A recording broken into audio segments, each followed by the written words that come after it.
Hey hi friends. So last எபிசோடில் நம்ம தலைவர் பார்த்தீங்கன்னா நல்லா வசமாக மாட்டிக்கிட்டாரு. ஹீரோ பிளான் பண்ணி அவர் புதுசாக ஸ்கேம் பண்ணுறதுக்காக ஒரு ஃபவுண்டேஷன் ஆரம்பிச்சிருப்பார்ல, அது மூலமாக இவர் எப்படி மக்களுடைய பணத்தை ஆட்டை போடுறாரு அப்படின்ற எல்லா உண்மையுமே நம்ம ஹீரோ தெரியப்படுத்துறதுனால தலைவரை கைது பண்ணுறதுக்காக அவருடைய இடம் முழுக்க பார்த்தீங்கன்னா போலீஸ்காரங்க ரைட் பண்ணிட்டு இருக்காங்க. ஸோ இதுக்கப்புறம் நடக்க போகிறத நம்ம இந்த எபிசோடில் பார்க்கலாம். கட் பண்ணா இப்போ அடுத்த சீனில் நம்ம ஹீரோவுடைய வருங்கால மாமனார் அந்த ஜியோன் இருக்கார்ல, அவர் பார்த்தீங்கன்னா அவருடைய மூணாவது பொண்ணுக்கிட்ட கேட்டுட்டு இருக்காரு. நான் இதுக்கு முன்னாடி உங்ககிட்ட சொன்னேன்ல, அந்த எஸ் குரூப்போட ஓனர் பையன் கேஸை நீ தான் எடுக்கணும் அப்படின்னு சொல்லிட்டு அதை எடுக்கிறல்ல அப்படின்னு சொல்லி கேட்கும்போது நம்ம ஹீரோ லாஸ்ட்டாக சொல்லியிருப்பான், எப்படியும் அவனை வந்து தோக்கடிக்கிறதுக்காக தான் ஒரு லாயரை வந்து தேடுறாங்க, அதனால நீ அந்த லாயருக்கு போகாத அப்படின்னு சொல்லியிருப்பான். ஸோ அதனாலே பார்த்தீங்கன்னா இவ்வளோ இல்லைப்பா நான் அதை எடுக்கல, எனக்கு இப்போ வரைக்கும் எக்ஸ்பீரியன்ஸ் இல்லை அப்படின்ற மாதிரி சும்மா தட்டி கழிச்சிடறா. அதுக்கப்புறம் வேறு வழியே இல்லாமல் அவரும் அவருடைய ரெண்டாவது பையன்கிட்ட இந்த கேஸை கொடுத்துட்றாங்க. ஸோ இப்போ கட் பண்ண நெக்ஸ்ட் சீனில் நம்ம தலைவர்கிட்ட காங் பேசிகிட்டு இருக்கான், நீங்கள் எதை பற்றியும் கவலைப்படாதீங்க, இந்த ரைடு எல்லாத்தையுமே நான் முடிஞ்ச அளவுக்கு சமாளிச்சிடுறேன், முக்கியமாக உங்களை அரெஸ்ட் வாரண்டோட இப்போ தேடிட்டு இருக்காங்கல்ல, அதையும் வந்து நான் எப்படியாவது சமாளிக்க ட்ரை பண்ணுறேன் அப்படின்னு சொல்லிட்டு போகிறான்.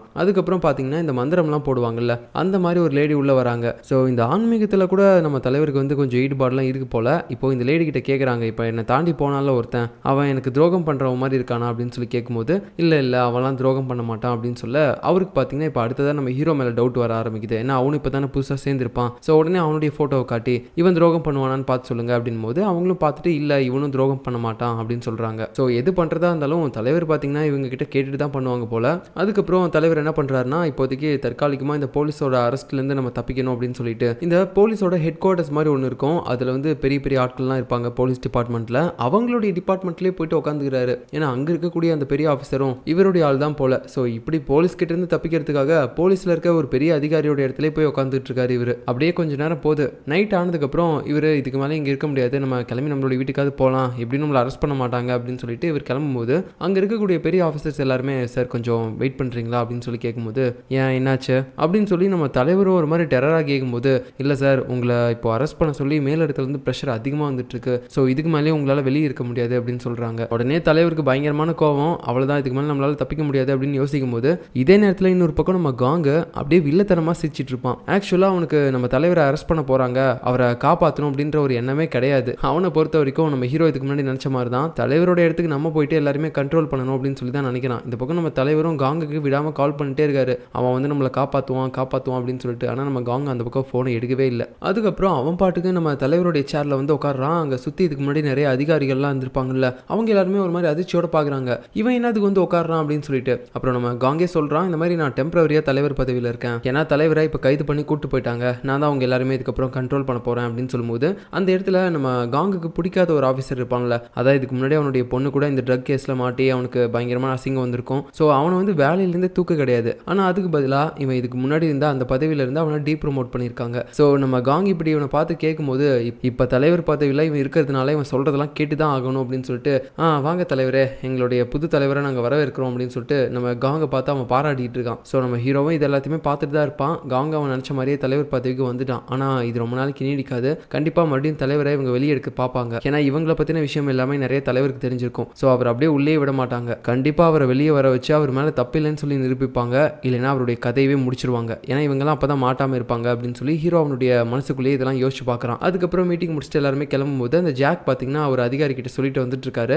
இன்னும் கொஞ்ச நாள் தான் அவனுடைய ஆட்டம்லாம், கண்டிப்பாக தலைவர் ரிட்டர்ன் வந்துருவார்ல அப்படின்னு சொல்லிட்டு இருக்கும்போது நீ வேற கம்முனிடா, தலைவர்லாம் இதுக்கப்புறம் இருப்பாரா இல்லையானே தெரில அப்படின்னு சொல்லிட்டு போறாரு. இன்னொரு பக்கம் பார்த்தீங்கன்னா நம்ம ஹீரோயின் வந்து விசாரிச்சுட்டு இருக்கா அந்த எஸ் குரூப் ஓனரோட பையனை. ஸோ நான் இதுக்கு முன்னாடியே ஒரு சீன் சொல்லியிருப்பேன், இந்த மாதிரி நம்ம ஹீரோயினை வந்து யாரோ ஒருத்தங்க கழுத்தறுக்க ட்ரை பண்ணாங்க அப்படின்னு சொல்லிட்டு. அது ஆக்சுவலாக ஃபியூச்சரில் நடக்க போகிற ஒரு விஷயம், அதை ஃபஸ்ட்டே நமக்கு காட்டிட்டு அதுக்கு முன்னாடி என்ன நடந்துச்சு அப்படின்றது தான் நம்ம இவ்வளோ நேரம் பார்த்துட்டு இருந்தோம். ஸோ இப்போ அதுதான் அப்படியே கண்டினியூவாக காட்டிட்டு இருக்காங்க. நம்ம ஹீரோயின் இப்படி வந்து அவனை விசாரிச்சுட்டு இருக்கும்போது அவன் அப்படியே அவளை பார்த்து சொல்கிறான், பேசாம நீ என் டீமுக்கு வந்து ஜாயின் பண்ணிடுறியா, எனக்கு எதிராக வச்சிருக்கக்கூடிய எவிடன்ஸ் எல்லாத்தையுமே நீ ஃபஸ்ட்டு அழிச்சிரு, அது மட்டும் இல்லாமல் என் அப்பாவை பற்றின விஷயத்தை கூட நான் அவங்ககிட்ட சொல்கிறேன் அப்படின்னு சொல்லிட்டு இருக்கான். ஏன்னா இவனுடைய அப்பா இவனுடைய சாக்ரிஃபைஸ் பண்ணிட்டார்ல, அவருடைய சொத்து அவருடைய கம்பெனி இதெல்லாம் பார்த்துக்கணும் அப்படின்னா பையன் நமக்கு தேவையில்லை அப்படின்னு சொல்லி தானே இவனை கைவிட்டிருப்பாரு. அதனால தான் இப்போ இவனும் நம்மளுடைய அப்பாவை நம்ம கைவிட்டுறலாம் அப்படின்னு சொல்லிட்டு இந்த மாதிரி பேசுகிறான். பட் நம்ம ஹீரோயின் அதெல்லாம் கண்டுக்கிற மாதிரியே தெரில, உன்னை பிடிக்க நினச்ச மாதிரி உங்கள் அப்பனையும் பிடிக்கிறதுக்கு எங்களுக்கு ரொம்ப நேரம் ஆகாது, அதுக்கான எவிடன்ஸை நாங்களே ரெடி பண்ணிக்கிறோம், நீ ஒன்றும் சொல்லணும்னு அவசியம் கிடையாது அப்படின்னு சொல்லி அவனை ரொம்பவே கேவலமாக பேசிகிட்டு இருப்பா. இதெல்லாம் கேட்கும்போது அந்த எஸ் குரூப்போட ஓனர் பையனுக்கு பயங்கரமான காண்டாகுது, கண்டிப்பாக நான் உன்னை சும்மா விட மாட்டேன்டி, என்னை இந்த நிலைமைக்கு நீ ஆளாக்கணுதுக்கு அப்படின்ற மாதிரி பார்த்துட்டு இருக்கான். ஸோ இந்த விசாரணைலாம் முடிச்சுட்டு அவன் வெளியே போனதுக்கு அப்புறமேட்டு தான் ஹீரோயினை கொலை பண்ணுறதுக்காக ஆள் அனுப்பியிருப்பான். ஸோ அதுக்கப்புறம் நம்ம ஹீரோவும் ஹீரோயின்ட்டு கால் பண்ணி பேசுகிறான்,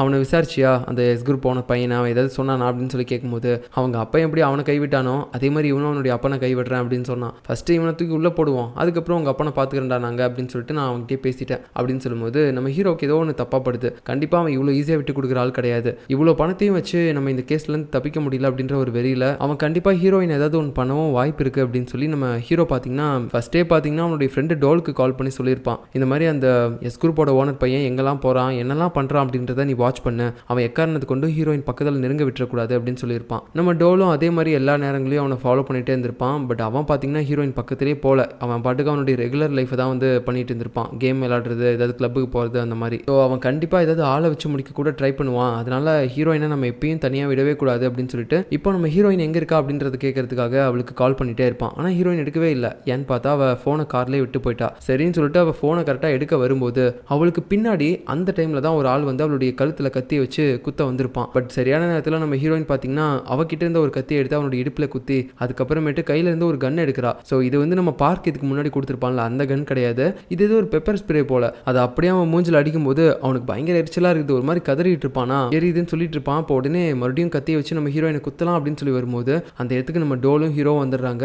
டோல் எப்படியோ கரெக்டான நேரத்துக்கு வந்து அந்த அடியாலை போட்டு பயங்கரமாக அடிச்சிட்டான். அப்புறம் கொஞ்ச நேரம் கழிச்சு நம்ம பார்க்கும் அந்த இடத்துக்கு வருவான். அவனுக்கு நம்ம ஹீரோயினுக்கு இந்த மாதிரி ஆனதை தாங்கவே முடியல. ஸோ அவனுக்கு நம்ம ஹீரோயின் மேலே ஏதாவது ஃபீலிங்ஸ் இருக்கா என்னன்னு தெரியல. அதுக்கப்புறம் பார்த்தீங்கன்னா ரொம்ப பதற்றத்தில் போயிட்டு அவளை வீட்டுக்கு கூட்டு போயிட்டு அங்கே அவளுடைய கழுத்தில் ஏற்பட்ட காயத்துக்கு பேண்டேஜஸ்லாம் ஒட்டி விடுறான். ஸோ இப்போ இவங்க எல்லாருமே ஒன்றா உட்காந்து பேசிட்டு இருக்காங்க. நாளைக்கு தான் அவனுடைய கேஸ் நடக்க போது, கண்டிப்பாக இவன் பண்ண தப்புக்கெல்லாம் அவனுக்கு தண்டனையை நம்ம வாங்கி கொடுக்கணும் அப்படின்னு சொல்லி பேசிட்டு இருக்காங்க. இப்போ கட் பண்ண அடுத்த நாள் காலையில் யாரோ ஒருத்தனை வந்து ரொம்பவே பிளாக்மெயில் பண்ணி அவனை மிரட்டி ஒரு வாக்குமூலத்தை வந்து வீடியோவாக ரெக்கார்ட் பண்ணிட்டு இருப்பாங்க. ஸோ அது வேற யாரும் கிடையாது, இப்போ அந்த எஸ் குரூப்போட ஓனர் பையனை விசாரிச்சுட்டு இருக்காங்கல்ல, அவனுக்கு ஒரு அசிஸ்டண்டாக வேலை பார்க்குற ஒருத்தன் தான். இப்போ அவனை யாரா இந்த மாதிரி கட்டாயப்படுத்தி வாக்குமூலம்லாம் ரெக்கார்ட் பண்ணுறது அப்படின்னு பார்த்தா அது நம்ம காங்கோட அடியாள். நம்ம காங் தான் ஹீரோவுக்கு ஹெல்ப் பண்ணுறதுக்காக இந்த எஸ் குரூப்போட ஓனரோட பையன் கதையை ஃபுல்லாக முடிச்சிடணும், அவன் வந்து இதுக்கப்புறம் ஜெயிலில் தான் இருக்கணும் அப்படின்றதுக்காக அவனுடைய அசிஸ்டன்ட் கிட்டே இப்படி மிரட்டி வாக்குமூலத்தை வாங்க வச்சுட்டு இருக்கான் அவனுடைய அடியாளை யூஸ் பண்ணி.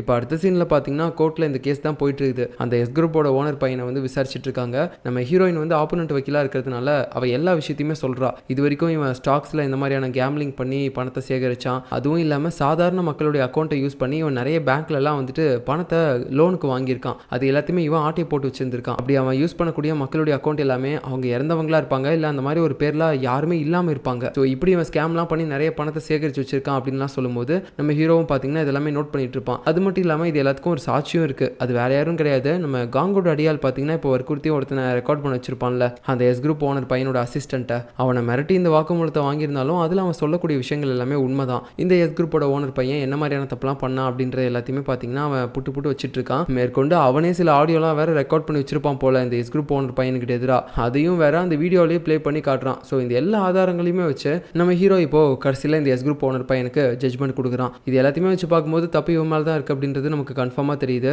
அதனால இவனுக்கு 20 கோடி ரூபா அபராதமும் 20 வருஷம் ஜெயில் தண்டனையும் நான் கொடுக்குறேன் அப்படின்னு சொல்லி கொடுத்த உடனே அங்கே இருக்க எல்லாருக்குமே ரொம்ப சந்தோஷம். ஹீரோயினுக்குலாம் இப்போ தான் மனசு நிறைவாக இருக்குது, என் அப்பாவை கொடுமைப்படுத்தினவனா இப்படியோ பழிக்கு பழி வாங்கியாச்சு அப்படின்ற மாதிரி இருக்கும்போது அங்கே அவனுக்கு லாயராக வந்து ஒருத்தர் இருந்திருப்பான்ல, அதான் அந்த ஜியோனுடைய 2வது பையன். நம்ம ஹீரோவோட வருங்கால மனைவி தான் இந்த கேஸ் எடுக்க தான் இருந்திருக்கும், பட் அவள் வந்து தப்பிச்சிருப்பா ஹீரோ சொல்லி. ஆனால் அந்த 2வது பையன் மாட்டியிருப்பான்ல, ஸோ அவனை போட்டு இந்த எஸ் குரூப் ஓனர் பையன் பயங்கரமாக அடிச்சிட்டு இருக்கான். நீலாம் என்னடா லாயர் வந்ததுலேருந்து ஒரு வார்த்தை பேசலாம், அதுக்குள்ளே கேஸையும் முடிச்சு எனக்கு தீர்ப்பே கொடுத்துட்டாங்க அப்படின்னு சொல்லிட்டு இருக்கான். அடிக்கவும் செஞ்சிருவான். அதை பார்த்து அந்த ஜியோனுடைய 2வது பையனும் என்ன பண்ணி பையில உனக்கு எவ்வளோ தைரியம் தான் என் மேலே கை வச்சிருப்ப, இப்போ நீ நடிச்சதுக்காக நான் ஊ மேலே திருப்பி கேஸ் கொடுப்பேன்டா அப்படின்னு சொல்லிட்டு அவன் ஒரு மாதிரி கதறிட்டு இருக்கான். ஸோ இப்படியே இந்த இடம் காமெடியாக போயிட்டு இருக்கும்போது இதே நேரத்தில் பார்த்தீங்கன்னா அந்த வாக்குமூலத்தை ஒருத்தங்கிட்ட வாங்கினாங்கல்ல அந்த எஸ் குரூப் ஓனர் பையனோட அசிஸ்டன்ட் கிட்ட, அவனை இப்போ கொல்ல ட்ரை பண்ணிட்டு இருக்கான் அந்த காங்கோட ஆள். அதான் எல்லாமே வாக்குமூலம் கொடுத்துட்டான், இதுக்கப்புறம் அவன் எதுக்காக உயிரோடு இருக்கணும் அப்படின்னு சொல்லிட்டு. பட் சரியான நேரத்தில் நம்ம ஹீரோ பார்த்தீங்கன்னா பார்க்குக்கு இந்த விஷயத்த சொல்லியிருப்பான். அந்த வாக்குமூலம் கொடுத்தவனுக்கு ஏதாவது ப்ராப்ளம் வரப்போது நீ அவனை போய் செக் பண்ணு அப்படின்னு சொல்லியிருப்பான் போல. அதனால இப்போ கரெக்டான இடத்துக்கு நம்ம பார்க்கும் வந்து எப்படியோ அந்த அடியால் கிட்ட இருந்து அவனை காப்பாத்திட்டு இருப்பான். பட் ஒரு கட்டத்துக்கு மேல அந்த அடியால் பாத்தீங்கன்னா காங்கியை போட்டு பயங்கரமா அடிச்சிட்டு இருப்பான். அப்போ அந்த நேரத்துல அந்த வாக்குமூலம் கொடுத்தவன் அங்க ஒரு பாட்டில் எடுத்து அப்படியே அந்த காங்கோட அடியால் மண்டையில அடிச்சிடறான். அடிச்ச உடனே அந்த அடியால் பாத்தீங்கன்னா அங்கேயே சுருண்டு விழுந்துடுறான். அதுக்கப்புறம் என்ன அவன் ஹாஸ்பிட்டல்ல சீரியஸா இருக்க மாதிரி காட்டுறாங்க. அப்புறம் நம்ம ஹீரோயின் ஹாஸ்பிட்டல்ல இருக்க அவளுடைய அப்பாவை போய் மீட் பண்ணிட்டு, அப்பா இத்தனை வருஷமா உங்களை இந்த நிலைமைக்கு ஆளாக்கணும்னா நான் சும்மா விடக்கூடாது அப்படின்னு நினைச்சிட்டே இருந்தேன், இன்னைக்கு நான் அவனை பழி வாங்கிட்டப்பா, எனக்கு இப்பதான் மனசு மனசு நிறைவா இருக்கு அப்படின்னு சொல்லிட்டு இருப்பா. அது மட்டும் இல்லாம இப்போ அவளுக்கு இன்னொரு வேலையும் இருக்கு. என்னன்னா அந்த எஸ் குரூப்போட ஓனர் இருக்கான் பாத்தீங்களா, அவனுடைய எவிடன்ஸும் நிறைய விஷயங்கள் நம்ம ஹீரோயின் கிட்ட இருந்திருக்கும். ஸோ அதை வச்சு இப்போ வந்து நம்ம அவனை எமர்ஜென்சி அரெஸ்ட் பண்ணலாம் அப்படின்னு சொல்லிட்டு அவனுடைய இடத்துக்கு பார்த்தீங்கன்னா மொத்தமாக ரைடு போறா. இந்த எஸ் குரூப்பையே நம்ம கம்ப்ளீட்டாக அழிக்கணும் அப்படின்னு சொல்லிட்டு. அதுக்கப்புறம் பார்த்தீங்கன்னா நம்ம பார்க்க தற்காலிகமாக பணியிடை நீக்கம் பண்ணுறாங்க. நெக்ஸ்ட் நம்ம ஹீரோயினும் அதே மாதிரி தான் பண்ணுறாங்க. ஏன்னா இவங்க 2 பேருமே ஹையர் ஆஃபீஸர்ஸோட அனுமதி இல்லாமல் இந்த பெரிய ஆட்களை டைரெக்டாக கைது பண்ணுறதுக்கும் அவங்கள விசாரிக்கிறதுக்கும் முன்னாடி போய் நின்றுருக்காங்க. ஸோ அதனால தான் வந்து இவங்களை வந்து இப்போதைக்கு வேலையை விட்டு தூக்கிட்டாங்க. அதுவும் தற்காலிகமாக தான். ஸோ நம்ம ஹீரோவுக்கு இந்த விஷயம் தெரிய வருது. 2 பேரையும் சிரிச்சு மேனிக்கே வழி அனுப்பி வைக்கிறான். இது தற்காலிகமான பணியிடை நீக்கம் தானே, ஸோ இதை வந்து ஒரு வீக்கெண்டுன்ற மாதிரி நினச்சிக்கிட்டு 2 பேரும் ஜாலியாக என்ஜாய் பண்ணுங்க போங்க அப்படின்னு சொல்லிட்டு இருப்பான். அதுக்கப்புறம் நம்ம ஹீரோவை கூப்பிட்டு காங் பேசிட்டு இருக்கான். இந்த மாதிரி தலைவரை வெளியெடுக்கிறதுக்காக நமக்கு கண்டிப்பாக ஒரு லாயர் தேவைப்படுறாங்க, நம்ம யாரை ஹையர் பண்ணலாம்னு நினைக்கிற அப்படின்னு சொல்லி ஹீரோ கிட்ட கேட்கும்போது, சார் எனக்கு தெரிஞ்சு ரொம்பவே கரெக்டாக செயல்படுறது அப்படின்னா அது பார்க்கு தான் சார், ஆனால் இப்போதைக்கு அவனை வேலையை விட்டு நீக்கியிருக்காங்க அப்படின்னு சொல்லும்போது, பரவாயில்ல நீ சொன்னீங்கன்னா கரெக்டாக தான் இருக்கும், நான் அவனை மறுபடியும் மேலிடத்தை சொல்லி எப்படியாவது வேலைக்கு ஜாயின் பண்ண சொல்கிறேன், இந்த தலைவருடைய கேஸை அவனே வாதாட சொல்லு, தலைவர் எப்படியாவது நம்ம வெளியெடுத்தே ஆகணும் அப்படின்னு சொல்லிட்டு இருப்பான். ஸோ எதுக்காக காங் மறுபடியும் தலைவரை வெளியே கொண்டு வரணும்னு நினைக்கிறான்? தலைவர் இல்லைன்னா அவனுக்கு தானே நல்லது, அவருடைய பொறுப்பில் இவன் உட்காந்துக்கிட்டு எல்லாத்தையுமே கண்ட்ரோல் பண்ணலாம் அப்படின்ற மாதிரி நம்ம நினைக்கலாம். பட் உண்மை என்னன்னா நம்ம ஹீரோ இதுக்கு முன்னாடி யோசிச்சிருப்பான்ல, தலைவர் உள்ளே போனார்னா கண்டிப்பாக இவங்களை பற்றின விஷயம் எல்லாத்தையுமே வந்து சொல்ல வாய்ப்பு இருக்குது, அதனால அதுக்கு முன்னாடியே தலைவரை வெளியே கூப்பிட்டு அவருடைய பொறுப்பை மறுபடியும் அவருக்கே கொடுக்கறது, இல்லை அப்படின்னா அவருடைய கதையை முடிக்கிறது. இது ரெண்டில் ஏதாவது கண்டிப்பாக தலைவருக்கு நடக்கும் அப்படின்றது ஹீரோவுக்கு ஆல்ரெடி தெரிஞ்சிருக்கும். அதே மாதிரி தான் நம்ம காங் பார்த்தீங்கன்னா இப்போ தலைவரை ஜெயிலிருந்து மறுபடியும் வெளியே கொண்டு வரணும் அப்படின்னு நினைக்கிறான். ஸோ இந்த இடத்துல நம்ம ஹீரோ பார்க்கோட நேமை சொல்லும் போது இது எல்லாத்தையுமே கேட்டுட்டு இருந்தால் நம்ம காங்கோட அசிஸ்டன்ட்டுக்கு பார்த்தீங்கன்னா ஏதோ ஒன்று சந்தேகமாக இருக்குது, இவங்கிட்ட எதுக்காக இந்த மாதிரி நீங்கள் கேட்குறீங்க, எனக்கு இப்போ வரைக்கும் இவன் மேலே நம்பிக்கையே இல்லை அப்படின்ற மாதிரி அவன் சொன்னாலும் நம்ம காங் பார்த்தீங்கன்னா இல்லை விடு நான் பார்த்துக்கிறேன், எனக்கு இவன் மேலே நம்பிக்கை இருக்குது அப்படின்ற மாதிரி சொல்கிறான். அதுக்கப்புறம் தனியாக வெளியே வந்துட்டும் நம்ம ஹீரோ கிட்ட பார்த்தீங்கன்னா அவன் சொல்லிட்டு இருக்கான், இந்த மாதிரி இந்த கேஸில் நீ ஏதாவது எங்களுக்கு எதிராக பண்ணுற மாதிரி தெரிஞ்சிச்சுன்னா கண்டிப்பாக நான் வந்து ஒன்று சும்மா விட மாட்டேன் அப்படின்ற மாதிரி ஹீரோவை பார்த்து மிரட்டிட்டு இருக்கான். அதுக்கப்புறம் நம்ம காங்கோட அசிஸ்டன்ட் அவனுடைய ரூமுக்கு போகும்போது முன்னாடி டேபிளில் யாரோ ஒருத்தங்க ஒரு லெட்டர் வச்சிருக்காங்க. அந்த லெட்டருக்குள்ள ஒரு ஃபோட்டோ இருக்குது. அது என்னன்னா நம்ம ஹீரோ கடைசியாக ஹீரோயினை காப்பாற்றுறதுக்காக அந்த எஸ் குரூப்போட ஓனர் பையன் ஹீரோயின் அட்டாக் பண்ணுறதுக்காக ஒரு அடியால் அனுப்பியிருப்பான்ல, அப்போ அவனை நம்ம ஹீரோவும் டோலும் வந்து பிடிச்சிருப்பாங்க. ஸோ இதை வந்து அங்கே இருக்கக்கூடிய சிசிடிவியில் யாரோ ஒருத்தங்க ரெக்கார்ட் பண்ணி அந்த ஃபுட்டேஜை இவனுக்கு அனுப்பியிருக்காங்க. ஐ மீன் ஒரு ஃபோட்டோவாக அதை எடுத்து கொடுத்துருப்பாங்க. ஸோ இதை பார்க்கும்போது இவனுக்கு நல்லா தெரியுது இந்த ஹீரோ இப்போ வரைக்கும் இவங்க கூட சேர்ந்து தான் எல்லாத்தையுமே பண்ணிட்டு இருக்கான். ஆனால் இங்கே வந்ததுக்கப்புறம் அப்படியே மாறிட்டு காங்குக்கு எல்லாமே பண்ணுற மாதிரி சும்மா நடிச்சிக்கிட்டு இருக்கான். இந்த உண்மையை நான் கூடி சீக்கிரம் காங்குக்கு சொல்லி ஆகணும், ஆனால் இப்போ சொல்ல வேணாம், ஏன்னா இன்னும் கொஞ்ச நாள் போனதுக்கப்புறம் காங்குக்கு அவன் மேலே அதிக நம்பிக்கை வரும், அந்த நேரத்தில் நான் இதை போய் அவங்ககிட்ட காட்டணும் அப்படின்னு சொல்லிட்டு இவன் அப்படியே மைண்டுக்குள்ளேயே யோசிச்சுட்டு இருக்கான். இப்போ நெக்ஸ்ட் சீனில் பார்த்தீங்கன்னா நம்ம ரிப்போர்ட்டர் லேடி இருக்கால, அவள் வந்து ஏதோ ஒரு வேலைக்கார லேடியை போய் மீட் பண்ணுறா. அவங்க வந்து தலைவரோட வீட்டில் வேலை பார்க்குற ஒரு லேடி போல. ஸோ அவங்க கிட்ட ஒரு டாக்குமெண்ட்டை காட்டி உங்கள் பேரில் நிறைய ஏக்கர் கணக்கில் ஒரு நிலம் வாங்கியிருக்காங்க, இதெல்லாம் உங்களுக்கு தெரியுமா என்ன அப்படின்னு சொல்லி கேட்கும்போது அவங்க அப்படியே ஒரு மாதிரி பதற்றம் அடைய ஆரம்பிக்கிறாங்க. இல்லை நீங்கள் எதை பற்றி பேசுகிறீங்கன்னு எனக்கு தெரியல, என்னை விடுங்க அப்படின்னு சொல்லிட்டு அவங்க பாட்டுக்கு அங்கேருந்து ஓடி போயிடுறாங்க. இப்போ தான் நமக்கு ஒரு விஷயமே தெரிய வருது. ஆக்சுவலாக அந்த தலைவர் பார்த்தீங்கன்னா நிறைய பணத்தெல்லாம் அவரும் நிறைய லஞ்சமாக வாங்கியிருப்பாரு, நிறைய விஷயங்களில் ஊழல் பண்ணியிருப்பார்ல, அவர் அப்படி சேர்த்த பணம் எல்லாத்தையுமே இந்த மற்ற அதிகாரிகள்லாம் எப்படி கருப்பு பணத்தை ஒரு மறைமுகமான அக்கௌண்ட்டில் பதுக்கி வைக்கிறாங்கல்ல, அந்த மாதிரி பதுக்கி வச்சது மட்டும் இல்லாமல் இன்னும் மிச்சம் இருக்கக்கூடிய பணம் எல்லாமே அவர் வீட்டில் வேலை பார்க்குறவங்க, அதுக்கப்புறம் அவருக்கு தெரிஞ்சவங்க, இந்த மாதிரியான ஆட்களுடைய பேங்க் அக்கௌண்ட்டில் பார்த்தீங்கன்னா அவர் போட்டு விட்டுருக்காரு. அது மட்டும் இல்லாமல் அவங்க பேரில் நிறைய சொத்தையும் வாங்கியிருக்காரு. ஏன்னா அப்போ தான் அவர் மேலே சொத்து குவிப்பு வழக்கு வராது அப்படின்னு சொல்லிட்டு இந்த மாதிரி பிளான் பண்ணியிருக்காரு. பட் இதை பார்த்தீங்கன்னா இப்போ நம்ம ரிப்போர்ட்டர் லேடி கண்டுபிடிச்சிட்டா. அப்புறம் சந்தோஷத்தோட இந்த விஷயத்தை போயிட்டு நம்ம ஹீரோ கிட்டே சொல்கிறா. அவனும் பார்த்தீங்கன்னா ஓகே ஓகே இந்த நல்லா சாப்பிடு, நல்ல வேலை பார்த்துருக்க அப்படின்னு சொல்லிட்டு ஊட்டிலாம் வேற விட்டுட்டு இருக்கான். ஒருவேளை இவங்க 2 பேரும் தான் லவ் பண்ணுறாங்களோ அப்படின்ற மாதிரி நமக்கு சந்தேகமாக வருது. அதாவது ஹீரோயின் யார் அப்படின்றது இப்போ வரைக்கும் எனக்கு தெளிவாக தெரியல, ஆனால் நான் ஹீரோயின் அப்படின்னு சொல்லிட்டு அந்த லாயர் டீமில் இருப்பாள் அவளை தான் சொல்லிட்டு இருக்கேன், பார்ப்போம் யார் வராங்க அப்படின்னு. இப்போ அப்படியே நெக்ஸ்ட் சீனில் பார்த்தீங்கன்னா நம்ம ஹீரோயினை தான் காட்டுறாங்க. ஆக்சுவலாக நம்ம பார்க்க பார்த்தீங்கன்னா ட்ரான்ஸ்ஃபர் பண்ணாமல் அவனை வந்து சும்மா வீக்கெண்ட் மாதிரி வெளியே அனுப்பியிருப்பாங்க வேலையை விட்டு, அதே மாதிரி இவளையும் பண்ணியிருப்பாங்க. பட் இப்போ அவளுடைய வீக்கெண்ட் டேஸ் முடிஞ்சு போச்சு. ஸோ வேற ஒரு இடத்துக்கு ட்ரான்ஸ்ஃபர் பண்ணியிருக்காங்க. இவன் அந்த இடத்துக்கு வந்ததுக்கப்புறம் அங்கே அவளை வெறுப்பேற்றுற மாதிரி அங்கே இருக்க மேல் அதிகாரி அவளுக்கு நிறைய கேஸ் ஃபைல்ஸ்லாம் கொடுக்குறாரு. ஆனால் அது எல்லாமே பார்த்தீங்கன்னா ரொம்ப சின்ன சின்ன கேஸாக இருக்குது. இதெல்லாம் பார்க்கும்போது ஹீரோயினுக்கு ரொம்ப கோவம் வருது, இந்த மாதிரியான கேஸ்லாம் கொடுத்து என்ன வெறுப்பேற்றுறீங்களா அப்படின்னு சொல்லிட்டு பார்த்துட்டு இருக்கா. அதுக்கப்புறம் நம்ம ஹீரோ பார்த்தீங்கன்னா பார்க்குக்கு கால் பண்ணுறான். அவன் அவனுடைய வீக்கெண்டில் ஹாயாக மீன் பிடிச்சிட்டு இருக்கும்போது அவனுக்கு கால் பண்ணி, என்னடா பண்ணுற, உன் லீவ்லாம் முடிஞ்சு போச்சே, வா இப்போது உனக்கு இங்கே இன்னொரு வேலை இருக்குது, தலைவருடைய கேஸை அடுத்து நீ தான் விசாரிக்க போகிற அப்படின்னு சொல்லும்போது, ஏன்டா கொஞ்ச நேரம் கூட நிம்மதியாக இருக்க மாட்டியாடா, அடுத்து மறுபடியும் தலைவரோட கேஸில் என்னை கோர்த்து விட்டுருக்க, நீ வாடா நான் பார்த்துக்கிறேன் அப்படின்னு சொல்லிட்டு ஹீரோ பார்த்தீங்கன்னா அவனை கூப்பிடுறான். இப்போ இதே நேரத்தில் நம்ம காங்கு அவனுடைய அடியாலை பார்க்கறதுக்காக வந்திருக்கான். ஸோ லாஸ்ட்டாக அந்த வாக்குமூலம் கொடுக்க வந்தவனா அவன் கொலை பண்ண ட்ரை பண்ணும்போது இந்த அடியாலோட மண்டையிலே ஒரு பாட்டில் எடுத்து வச்சிருப்பாங்க. இவன் இப்போ வரைக்கும் மயக்க நிலைமையில் தான் இருக்கான். இவன் மயக்கத்தில் தூக்கத்திலேருந்து முழிச்சாங்கன்னா இவனை விசாரிப்பாங்க. ஸோ காங்கை பற்றின உண்மையெல்லாம் தெரிய வந்துடும் அப்படின்னு சொல்லிட்டு நம்ம காங் பார்த்தீங்கன்னா இப்போ இவனை செக் பண்ணிட்டு இருக்கக்கூடிய அந்த நர்ஸ் கிட்ட கேட்குறான், இவன் உயிர் பொழைப்பானா இல்லை கோமாவிலேயே இருப்பானா அப்படின்னு சொல்லி கேட்கும்போது, சார் அவர் உயிர் பொழைக்கிறதுக்கான வாய்ப்பு 10% தான், ஆனால் அவர் எப்போ வேணா கண் முழிக்க வாய்ப்பு இருக்குது அப்படின்னு சொல்லும்போது, சரி ஓகே நான் சொல்லும்போது இவன் கதையை முடிச்சிடு அப்படின்னு சொல்லிட்டு அவன் பாட்டுக்கு போகிறான். ஏன்னா இவன் கண் முழிச்சான் அப்படின்னா நம்ம காங்குக்கு தானே அது ஆபத்து, அதனால அப்படியே அவன் போயிட்டு இருக்கான். இப்போ இதே நேரத்தில் நம்ம ஹீரோ பார்த்தீங்கன்னா சோஷியல் மீடியாவில் நம்ம தலைவரை பற்றின ஒரு விஷயத்த லீக் பண்ண ஆரம்பிக்கிறான். அதாவது அவர் அவருடைய பேரில் சொத்து குவிச்சது மட்டும் இல்லாமல் அவருக்கு தெரிஞ்சவங்க தெரியாதவங்கன்னு சொல்லி அவங்களுடைய பேர்லையும் நிறைய சொத்தை வாங்கி வச்சிருக்காரு அப்படின்ற விஷயத்தை லீக் பண்ணும்போது இப்போ இதுவும் பார்த்தீங்கன்னா நியூஸ் முழுக்க பயங்கர ட்ரெண்டிங்காக போயிட்டு இருக்குது. அப்போ இந்த நேரத்தில் நம்ம தலைவரை பார்க்கறதுக்காக காங் ஜெயிலுக்கு வருவானா, உடனே அவனை மிரட்டுற மாதிரி இந்த தலைவர்